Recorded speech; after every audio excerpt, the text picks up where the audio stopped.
A 1156 metros de altura y con una superficie de 15 hectáreas se encuentra el castro de Las Cogotas.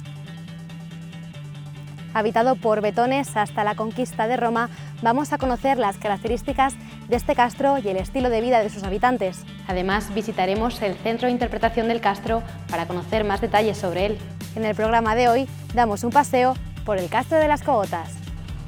Dentro del extremo oriental de la Sierra de Ávila, bañado por el río Adaja y el arroyo Rominillos, se encuentra el castro de Las Cogotas, a 10 kilómetros de la capital abulense, un asentamiento betón de la Edad de Hierro dividido en la Acrópolis, un segundo recinto, la muralla y la necrópolis o cementerio. Estamos en Cardeñosa, en el castro de Las Cogotas. En el programa de hoy vamos a conocer todos los secretos que esconde este terreno, pero para ello contamos con Juan Pablo, arqueólogo. Buenos días. Hola, Juan Pablo, días. Bueno, cuéntanos cuándo se iniciaron las excavaciones en este castro. Bueno, las primeras investigaciones o las primeras noticias que tenemos del castro son del último tercio del siglo XIX, 1876, cuando Fausto Rico pide autorización para realizar excavaciones en este sitio, ¿no? Realizó unas excavaciones, ¿no?, de las cuales se sabe muy bien poco, sin metodología científica, y además notificó la existencia de un berraco de jabalí, el cual fue llevado primero a Cardeñosa, luego acabó en Ávila, y a día de hoy se puede ver en la plaza de Adolfo Suárez en la capital, en Ávila. ¿Qué se descubrieron en esas primeras excavaciones y un poco cómo está distribuido todo este terreno? Bueno, a ver, de estas primeras excavaciones sabemos bien poco. Cuando sabemos bastante más es cuando Manuel Gómez Moreno está haciendo su catálogo monumental de la provincia de Ávila. En 1902 lo publica y habla del castro de Las Cogotas, definiéndolo como un espacio de la Edad del Hierro, ¿no? Lo lleva hasta el siglo III a.C., el momento en el que se abandona, según Gómez Moreno, ¿no? Habla de la existencia de las murallas, habla de la existencia de viviendas, y solicita permiso en 1826 para que Juan Cabré inicie las primeras excavaciones científicas del sitio, que comienzan en el año 27. Empiezan con la excavación de 18 casas dentro del poblado, continúan con la delimitación del perímetro de la muralla, realizan hasta 3 campañas, hasta 1930, y descubren la necrópolis de la Tresguija, donde excavan más de 1500 tumbas de incineración de esta época. Y durante las excavaciones de algunas de las viviendas identifica una serie de cerámicas que las asocia a una época anterior, pero no es capaz de distinguir los niveles arqueológicos. Estamos hablando de cerámicas de la cultura de Cogotas I, una cultura de la Edad del Bronce que tiene vigencia tanto en este espacio como después también hemos podido comprobar en los Castillejos, hasta el año 1000 a.C., lo que se conoce como el bronce final.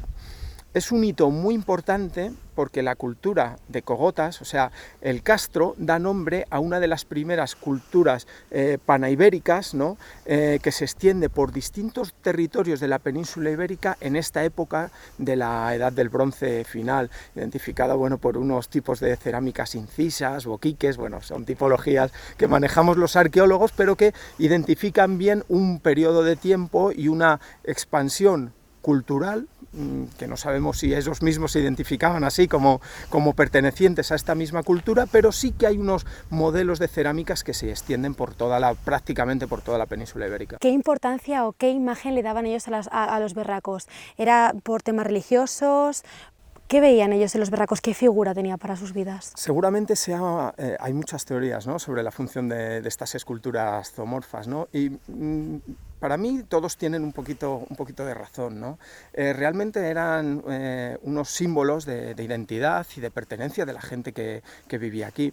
También tenían sentido de protección, están en las puertas de los castros, ¿no? Entonces tenían un sentido también protector para la gente que vivía en estos poblados.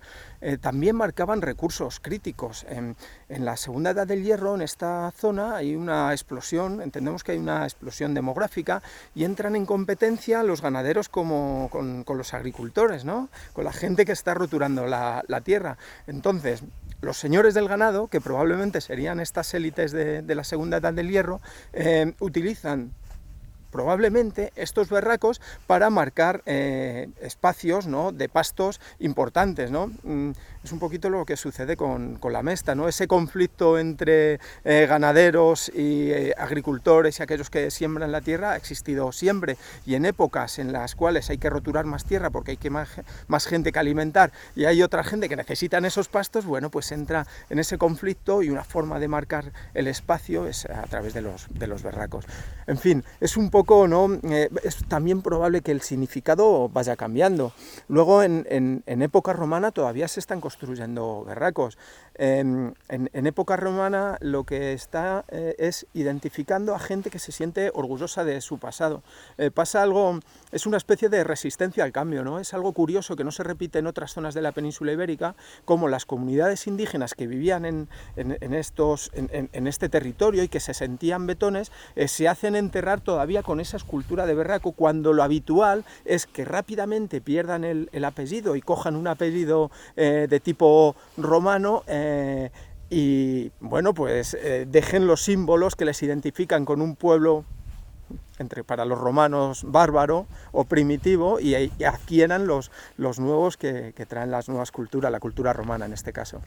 Como curiosidad mía, y imagino que a lo mejor también de algún espectador, ¿qué lengua hablaban los betones? Porque imagino que no serían lenguas celtibéricas, ¿o sí eran? Sí, probablemente fueran lenguas celtibéricas. Es muy complicado saberlo porque no nos han dejado escritura. Solamente nos han llegado pequeñas anotaciones, ¿no?, epigráficas, ¿no?, escritas en la piedra, ¿no?, de estos individuos romanizados, ¿no?, que se hacen enterrar y esculpen su nombre. Entonces, bueno, podemos hacer una asociación con este tipo de lengua celtibérica de esa época. Serían una especie, ¿no?, de dialecto, ¿no?, muy local de esa lengua. Volviendo al tema de esas excavaciones que se hicieron, ¿cómo influyó la construcción del embalse de las Cogotas?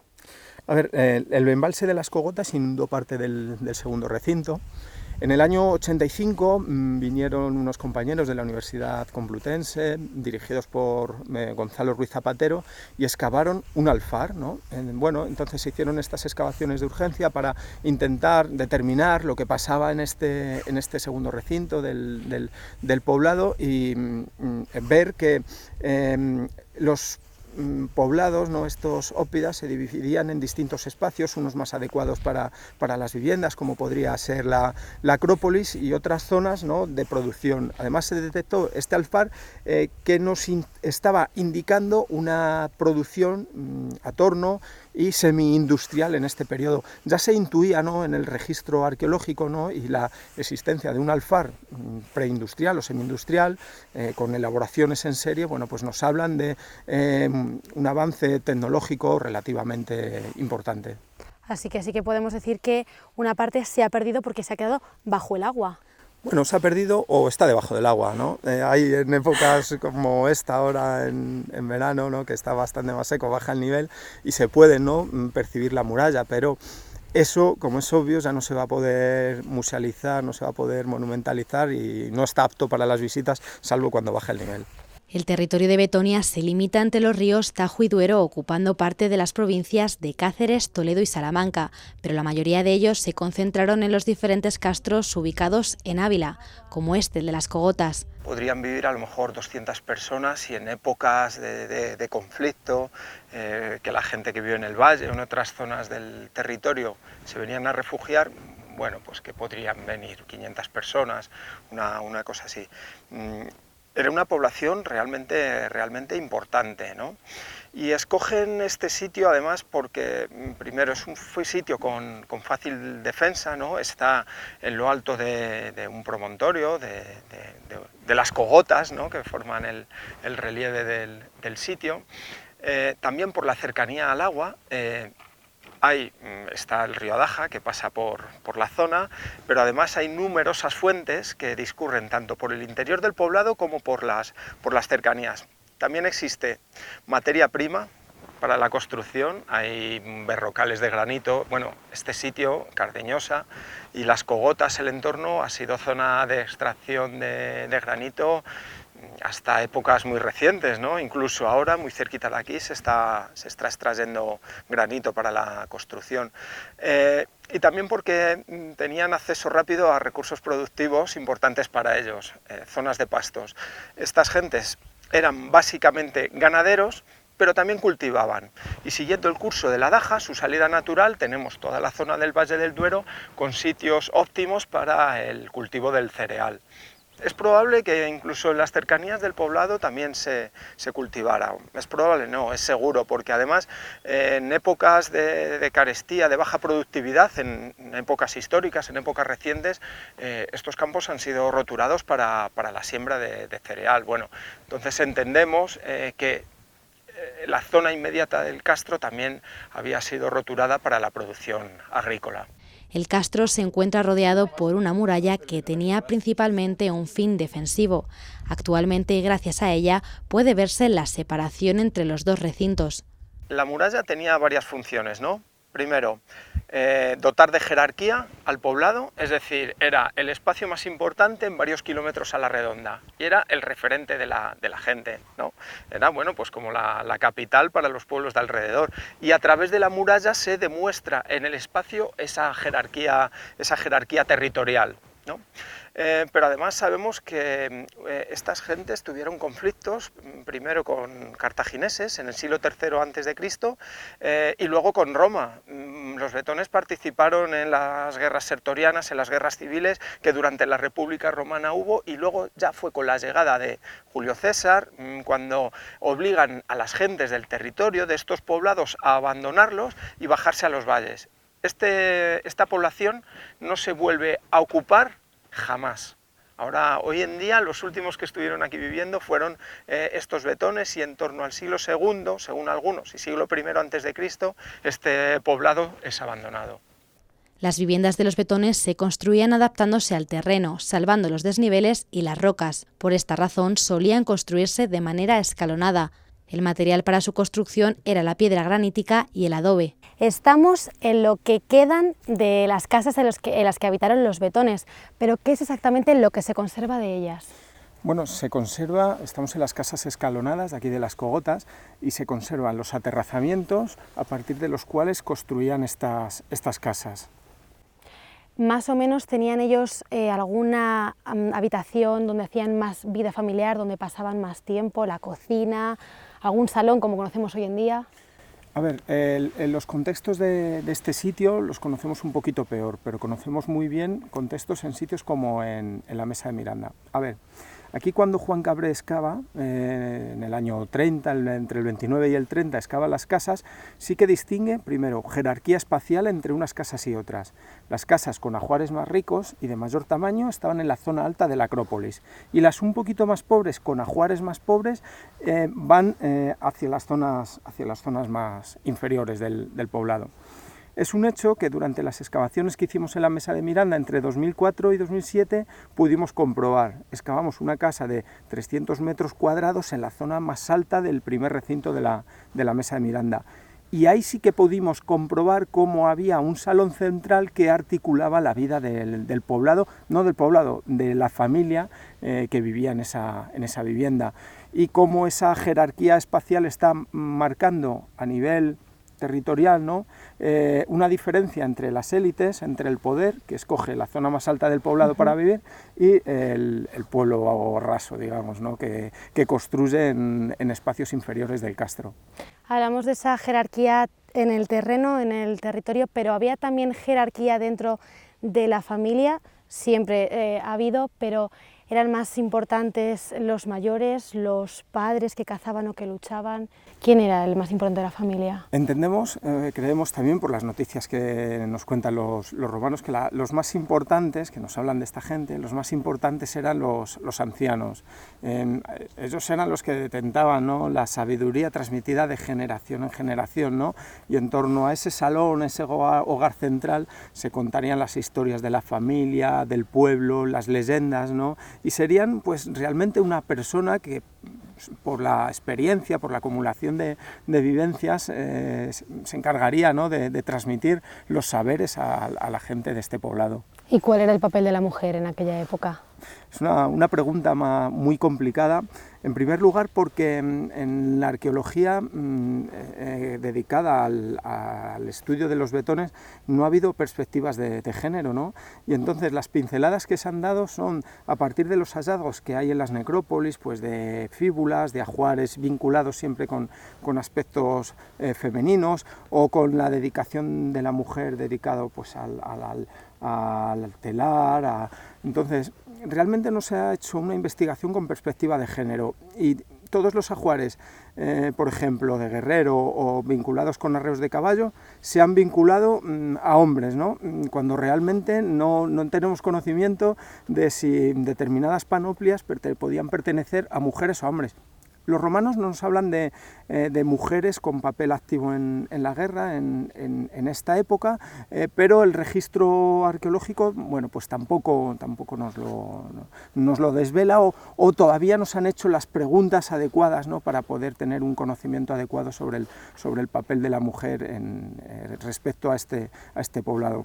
Insisto, falta una perspectiva de género que se ocupe sobre estos aspectos, ¿no?, que hagan las preguntas adecuadas al registro arqueológico para intentar desvelar cuál era el papel de la mujer en esta época y en esta cultura, sin caer en los tópicos de siempre que vinculan las pesas de telar a tareas femeninas, la cocina o el alfar, y no otras actividades como pudiera ser el cuidado del ganado o incluso la guerra. ¿Cuál era la vida de ultratumba? ¿Se realizaban ritos?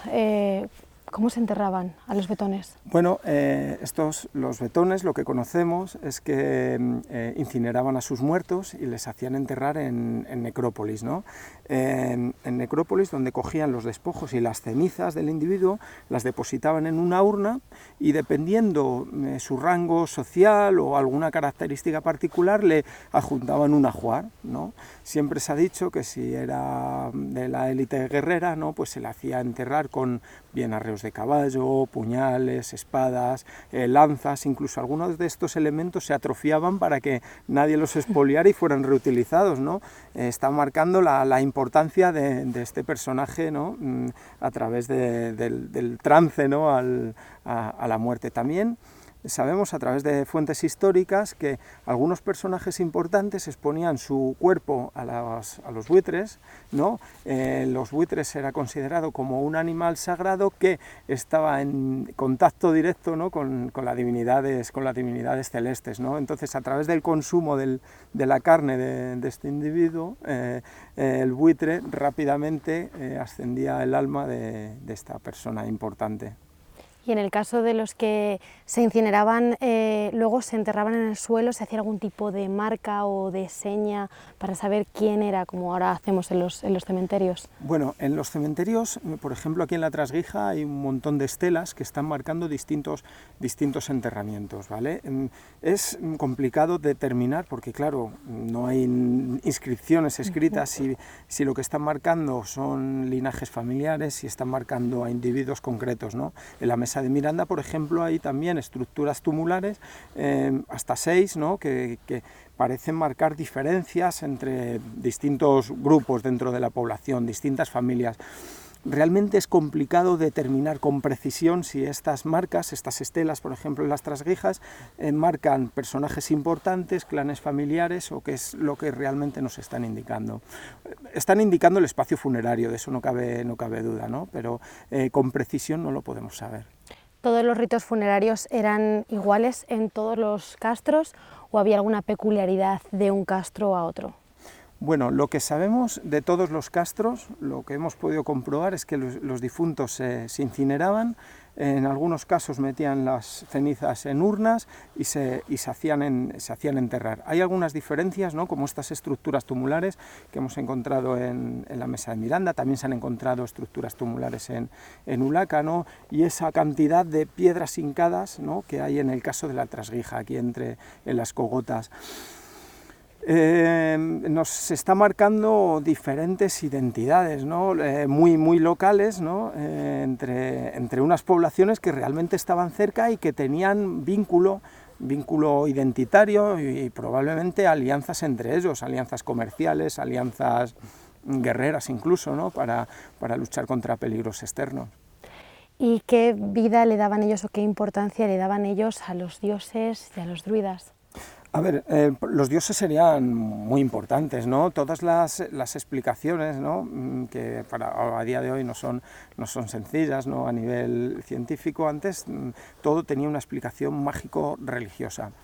El papel de estos sacerdotes, ¿no? Debía ser un papel importante dentro del poblado. Aquí en el Castro de las Cogotas no hemos identificado espacios sagrados, ¿no? Que nos permitan hablar de una actividad en un espacio concreto. Sin embargo, tanto en la Mesa de Miranda como en Ulaca hemos encontrado santuarios vinculados con las posiciones astronómicas de las estrellas y probablemente también astrológicas, ¿no? Con cuestiones de adivinación, etcétera, ¿no? Para las poblaciones que nos hablan de una casta sacerdotal que tenía un papel importante dentro de la comunidad, marcaba las festividades, marcaba la época de la recogida de la cosecha, probablemente también pues la transhumancia, controlaban el calendario y los fenómenos astronómicos que tenían lugar durante la vida de los individuos que vivían en este poblado. Es probable que estos sacerdotes o sacerdotisas tuvieran un papel muy relevante, que fueran personas de prestigio social, bueno, pues un poco como el caso de los druidas en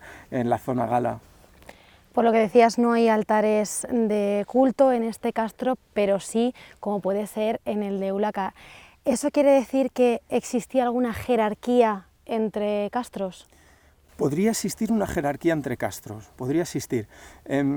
El Castro de Ulaca se identifica como un espacio santuario y debía ser un espacio muy relevante e importante para la cultura a nivel panabetónico, es decir, de todos los que se consideraban a sí mismos betones o si se sentían identificados. Es probable que ese espacio fuera un santuario y en determinadas épocas del año las gentes que vivían en sitios como este, como las Cogotas, la Mesa de Miranda o por el valle, fueran al sitio de Ulaca a determinados rituales. Entonces, había una jerarquía a nivel sagrado, pero también a nivel espacial. El Castro de Ulaca es mucho más grande, ¿no? Entonces, bueno, es difícil saber porque realmente a nivel arqueológico lo que sabemos, por ejemplo, de Ulaca es más bien poco. De las Cogotas, bueno, tenemos las excavaciones que hizo Cabré, pero también sería interesante investigar, ¿no?, en épocas más recientes, y en la Mesa de Miranda solo conocemos contextos muy concretos, como el de la Casa C o las casas que excavaron Antonio Molinero y Juan Cabré en los años 30, años 40, ¿no? Entonces, lo que hay por saber sobre esta gente, sobre la articulación y la jerarquía entre castros, todavía es muchísimo. Podemos intuirlo, ¿no?, a partir de lo que tenemos, pero hay mucho por investigar. ¿Cómo era la vida de los betones? ¿Cuál era un poco su día a día? Su día a día, bueno, pues hay que pensar en esta gente como era la vida en nuestros pueblos hace 50 años, ¿no? Una dedicación, un trabajo de sol a sol, ¿no? El ciclo vital lo marca la salida y la puesta del sol, ¿no? Trabajar la tierra, cuidar el ganado. Algunos es verdad que se dedicaban, ¿no?, a actividades artesanas, ¿no?, a la forja del hierro. Eran muy buenos forjadores, o sea, fueron capaces de desarrollar una tecnología que era capaz de esculpir el granito, ¿no? O sea, la aleación de acero que consiguieron era con unos resultados, como podemos comprobar, realmente óptimos, ¿no? Había artesanos dedicados a la alfarería, había gentes dedicadas a diferentes... O sea, hay una complejidad social bastante alta y un modo de vida muy similares a épocas preindustriales, por así decirlo. A nivel de herramientas, las herramientas de un cantero de hace 40-50 años son las mismas de un cantero de la edad del hierro. Los alfares tampoco serían muy diferentes, ¿no? A ver, es obvio que a partir de la revolución industrial, etcétera, bueno, pues hay una serie de cambios en materiales y demás, pero en el rural de esta época, ¿no?, o cómo funcionaban estos pueblos no era muy diferente a cómo ha funcionado el rural hasta hace bien poquito. De hecho, bueno, pues las dedicaciones ganadera, agrícola, han permanecido desde entonces hasta nuestros días. Gracias a los diferentes materiales que se encontraron en las excavaciones se ha podido contextualizar y fechar la etapa en la que los betones vivieron en este castro, una tarea que necesita varios elementos. Necesitas series cerámicas, ¿vale? O sea, muestreos importantes, ¿no? Para poder determinar la pertenencia y encontrarlo dentro de un contexto, de una estratigrafía. Entonces, a partir de ahí ya empezamos a hablar de periodos, de fechas, a intentarlo datar con trocitos de carbón, de madera, etcétera, que podamos encontrar en los yacimientos arqueológicos, y a partir de ahí asociar esas cerámicas a momentos concretos. En los últimos años también se han realizado diferentes excavaciones que han permitido ampliar los conocimientos. En los años 85 fueron profesores de la Universidad Complutense de Madrid, Gonzalo Ruiz Zapatero, el que dirigió la excavación de urgencia destinada a lo que iba a ser tapado por la presa, ¿no? en el segundo recinto. Y es ahí cuando se excavó un alfar importante, ¿no? Con producciones hechas en serie y un secadero de adobes, ¿no? Bueno, pues que nos está dando información bastante importante de esta gente. Vinieron con profesionales y también estudiantes de arqueología y de historia para la excavación del sitio. No podemos concluir nuestra visita sin acudir al Centro de Interpretación del Castro. Se encuentra en el mismo municipio de Cardeñosa y se recomienda a los turistas acudir primero a este emplazamiento antes de empezar la ruta. Aquí, gracias a los paneles informativos, podemos conocer más detalles sobre los betones y el castro, incluso hacer visitas guiadas. Tenemos esta zona de aquí de abajo que tiene paneles informativos, un poquito el contexto y lo que nos encontramos en el Castro de las Cogotas. Tenemos varias maquetas que también para adentrarnos un poquito y pantallas que nos hablan de todo lo que vemos en el museo. Luego tenemos varias pantallas que nos lo cuentan, en vez de leerlo nos lo cuentan. Y luego tenemos una maqueta interactiva de lo que nos encontramos en el Castro de las Cogotas. Una agradable ruta la que hemos realizado por el Castro de las Cogotas y en la que hemos podido aprender más acerca de los betones. Nosotros nos despedimos no sin antes invitarles a revivir la era betona acudiendo al castro y observando sus costumbres y tradiciones. Nos vemos en el próximo paseo.